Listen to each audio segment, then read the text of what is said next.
Bonjour tout le monde, aujourd'hui on se retrouve pour une nouvelle vidéo de recette de cornes de gazelle. Donc pour cette recette on aura besoin de 500 g de farine, 125 g de beurre,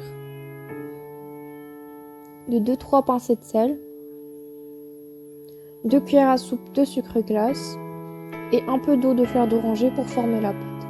Donc on va commencer par verser la farine. On va y ajouter le beurre, le sel, le sucre glace et on mélange le tout.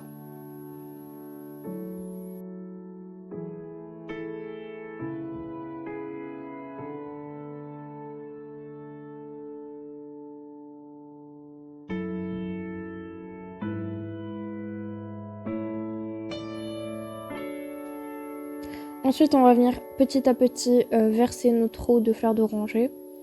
Si vous n'en avez pas, vous pouvez juste mettre l'arôme de fleur d'oranger et former votre pâte à l'aide d'eau.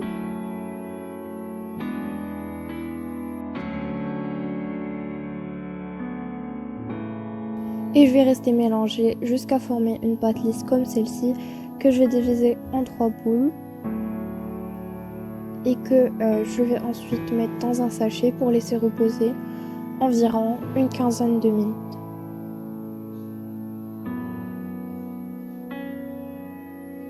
Ensuite, on passe à la farce, donc on aura besoin d'amandes que j'ai préalablement cuit dans de l'eau bouillante et que j'ai laissé sécher. Ensuite, on aura besoin de beurre, de confiture d'orange et de sucre semé, de 500 g de sucre semé.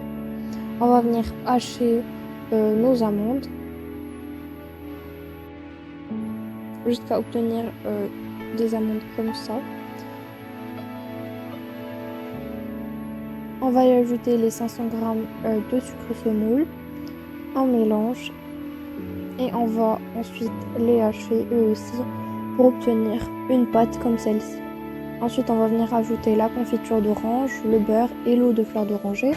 On va mettre une cuillère de confiture de fleur d'oranger, 80 g de beurre et 2 cuillères à soupe d'eau de fleur d'oranger. Ensuite, on mélange bien le tout.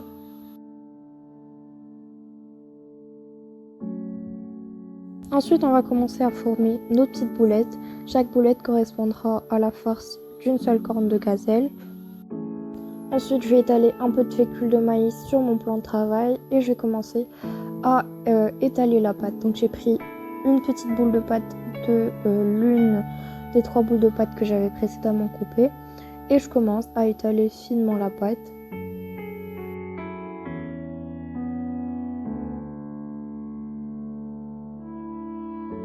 Ensuite, dès que vous pourrez apercevoir votre plan de travail à travers votre pâte, vous pourrez mettre un bout une petite boulette de farce. Vous allez plier et appuyer sur les côtés de façon à faire sortir l'air qu'il y a autour.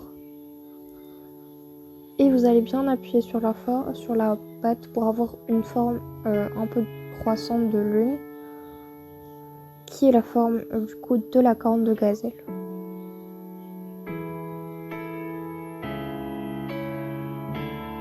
Ensuite, vous allez venir couper et disposer votre corne de gazelle sur un plateau et vous ferez de même pour les autres cornes de gazelle.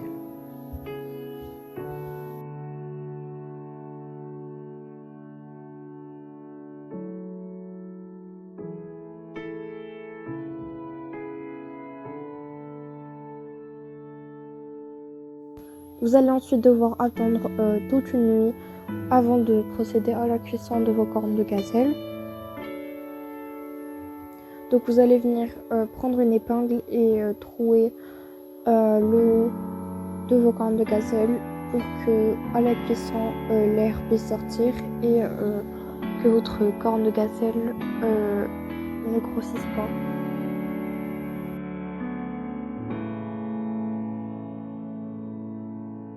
Après 10 minutes de cuisson, vous allez sortir vos cornes de gazelle du four et ensuite vous allez prendre un peu de beurre fondu et vous allez commencer à beurrer le haut de vos cornes de gazelle puis les remettre au four.